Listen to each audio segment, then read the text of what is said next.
Ateş, öksürük, özellikle kuru öksürük, nefes darlığı, koku alamama, tad alamama. Bu belirtiler tabii ki koronavirüs enfeksiyon açısından anlamlı olmakla beraber şunu unutmamak lazım.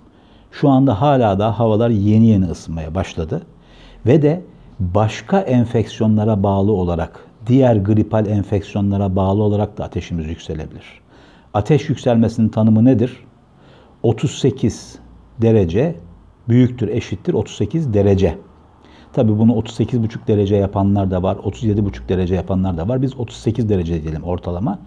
Gripal enfeksiyonlarda çoğunlukla ateş yükselir.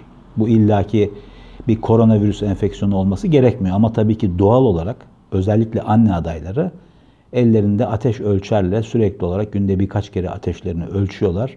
Ve ateşlerinde mesela diyelim ki sabahleyin 36,9 çıktı. Akşamleyin 37,2 çıktıysa örneğin bunu anlamlı buluyorlar. Acaba yükselme eğiliminde mi diye ve ondan sonra da seri bir şekilde ateşlerini ölçmeye devam ediyorlar. Bu kaygıyı tabii anlamak çok mümkün.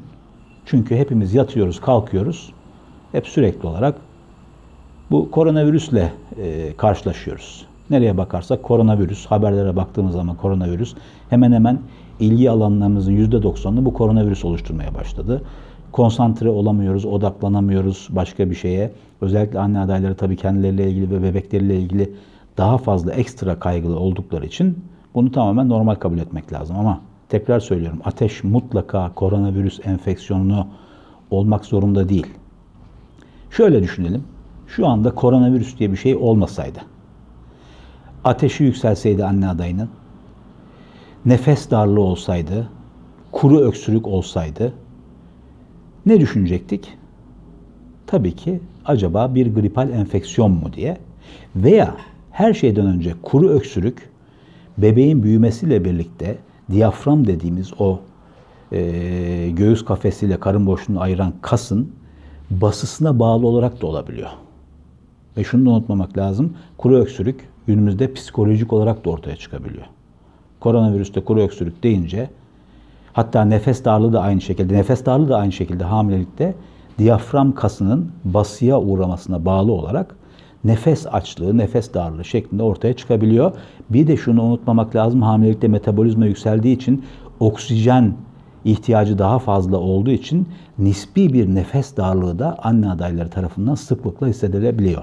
Yani şu iki belirti, kuru öksürük ve nefes darlığı, nefes açlığı hamilelikte zaten sıklıkla görülen iki tane belirti. Hemen acaba ben koronavirüs oldum mu diye panik yapmak için bir neden olduğunu düşünmüyorum açıkçası. Ama yine de tabii ki dikkatli olmak lazım. Özellikle ateşsiz koronavirüs olur diyenler de var. Ama eğer artık bir enfeksiyon aşamasına gelmişse, yani COVID-19 olmuşsa ateşsiz olması hemen hemen mümkün değil. Yani ateşle birlikte tabii ki genel belirtiler, yorgunluk, genel bir kırgınlık hali, hasta hissetme hali sıklıkla olur.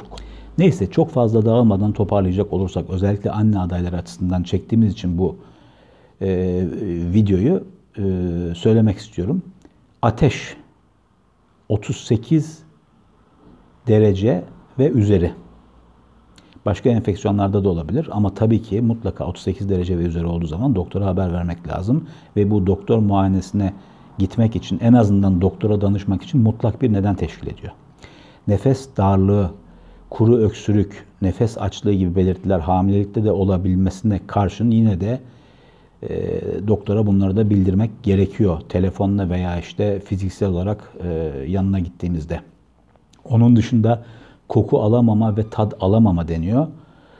Bu tabii ki sürekli olarak insanlar böyle ellerini kokluyorlar. Acaba özellikle kolonyayla dezenfekte etmişse, sabunla yıkamışsa koku almam devam ediyor mu diye. Tabii ki önemli bir bulgu olmakla beraber arka planda olan iki bulgu bunlar. Tad alma ve koku alma duyusunun kaybolması. Esas olarak nedir? Ateş ve solunum sistemi belirtileri. Çünkü koronavirüs enfeksiyon aşamasına gelip COVID-19 tablosuna neden olduğu zaman bir solunum sistemini tutan bir virüs olduğu için solunum yoluyla ilgili belirtiler ortaya çıkıyor. Ön planda olan bunlar ateş ve solunum yolu belirtileri, ama tekrar ediyorum, bunlar illaki COVID-19 hastalığına işaret etmek zorunda değil. Çok çeşitli nedenlere bağlı olarak da hamilelikte ortaya çıkabilir. Kaldı ki nefes açlığı, kuru öksürük, sürekli olarak kendimizi dinleye psikolojik olarak da ortaya çıkabiliyor. Ve ben bunu kendimde bile bazen ve aile bireylerinde de gözlemleyebiliyorum. İnşallah en kısa zamanda bu durumu atlatacağız ve normal hayatımıza geri döneceğiz. Anne adaylarına sağlıklı bir gebelik dönemi ve sağlıklı bir bebek diliyorum.